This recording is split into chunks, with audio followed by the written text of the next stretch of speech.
जय हिंद दोस्तों, वंदे मातरम। कोरोना के समय में दुनिया भर में कई लोगों को अपनी नौकरियों से हाथ गंवाना पड़ा। जाहिर सी बात है, क्योंकि काम धंधे सब ठप हो रहे थे।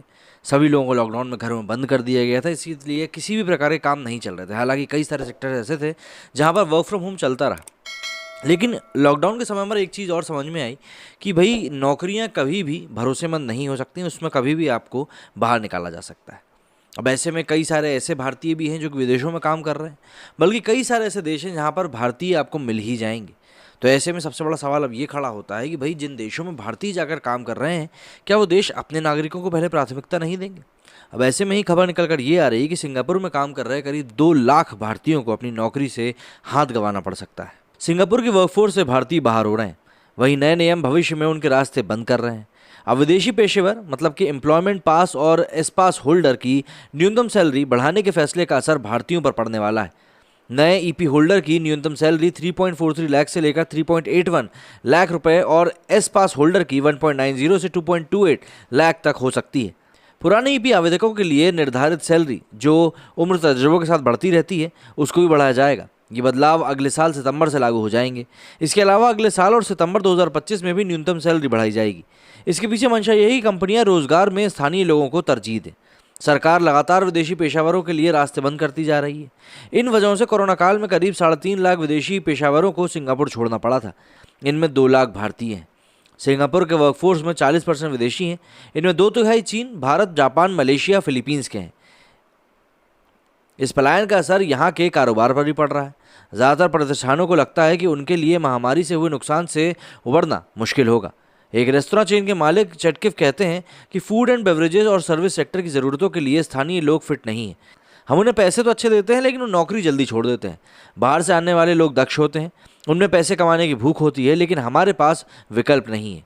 सिंगापुर फर्नीचर बिजनेस काउंसिल के अध्यक्ष फुआओ बून का कहना है कि इस फैसले का असर व्यवसायी लागत पर ही पड़ेगा। सिंगापुर में भारतीयों के खिलाफ गुस्सा बढ़ रहा है। उन्हें लगता है कि भारतीय उनकी नौकरियां खा रहे हैं। इसी गुस्से को दबाने के लिए सरकार विदेशी पेशेवरों की राह कठिन कर रही है। अभी ईपी पास निचले स्तर पर काम करने वाले भारतीयों को ही दिया जाता है। भारतीयों को आईटी और डेटा एनालिस्ट को क्षेत्र में मौका दिया जा रहा है जहां उनका बेहतर विकल्प नहीं है, लेकिन बैंकिंग और बिजनेस मैनेजमेंट में मौके उनसे छीने जा रहे हैं।